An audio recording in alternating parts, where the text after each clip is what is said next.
Hey, this is a really quick morning ching. I know it's the afternoon, but someone stole my watch.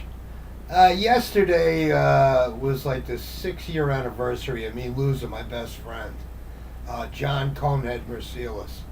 Great guy, knew him since 1976. Every day we hung out. I mean, literally, we were closer than most brothers and all. And, I miss him horribly still to this day, you know what I mean?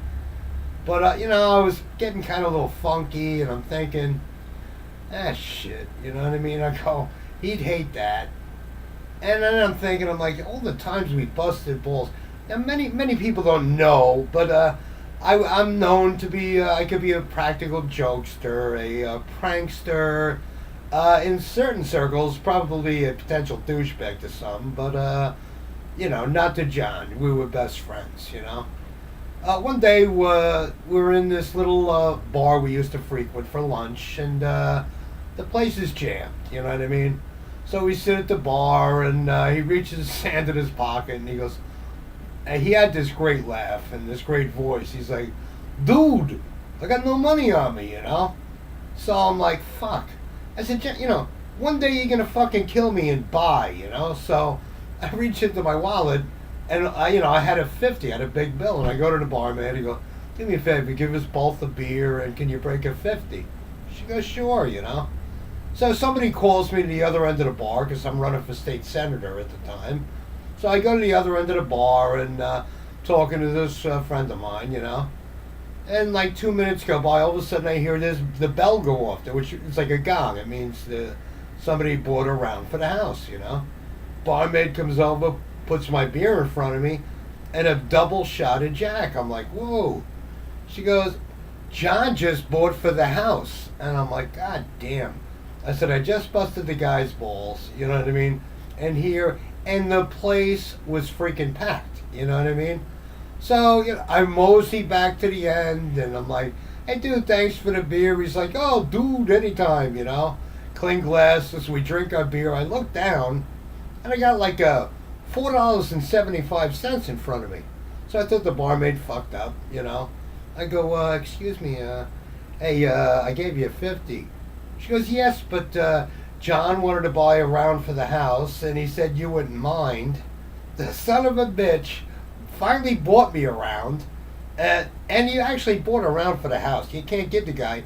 Plus, the son of a bitch tipped the barmaid like $10, you know, out of the money. That's what kind of friend John was. You know what I mean? It's a real simple. It was a quick story. If you want, if you thought it was going to be Gone with the Wind, you're fucking nuts. It was just like a unique story about a really good friend. I mean, when I had to sprinkle my parents' ashes, he went down with me. You know what I mean? He was close with my parents, and we go to Long Beach Island, and like in the fucking movie The Big Lebowski, we're pouring my mom and dad on the dunes, their ashes, of course. And a wind kicked up. This is no bullshit. A wind kicked up slightly, and it blew some of my mother on John's sweatshirt and hands, So he's like, we're laughing. He's like, my mom would have understood, it was no disrespect.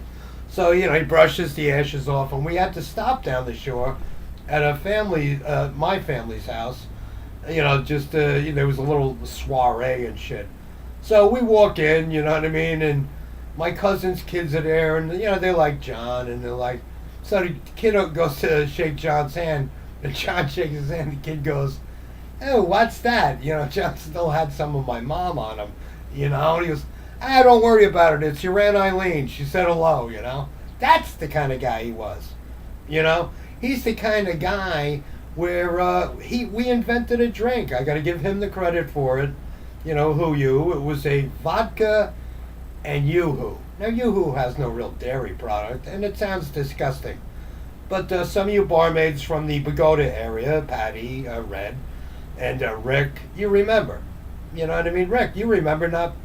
We used to drink, we did it for one day. We drank Screaming Nazis, which was Goldschlager and Jägermeister, Needless to say, we had them once at that place because our good friend Rick banished that drink from the drink menu and never served it again. In a nice way. I don't blame the guy. He's a sweetheart. when we got together, we could be rambunctious and funny. You know what I mean? The guy had a great heart, and that's it. So let's see. Told you that. Told you that. Yeah, it's just a quick morning ching. I just had to think of something, and it reminded me of the story of him buying the round on me for me, which was very nice of him. And when I do catch up with him, which 20 years from now perhaps, I will probably get scammed again. And if there's a bar up there, he's gonna reach his fucking hand in his pocket. And, oh, dude, I left my money down. I know that. John, I miss you. I love you, brother. JFD, go away. This is it. It's not a big morning ching. It's nice out except for the cold weather. If that's what you want. You know what I mean? Don't know what's on TV tonight, but pretty much that wraps the day up for me. I'm ready for a nap. See you later. Dude, you're killing me.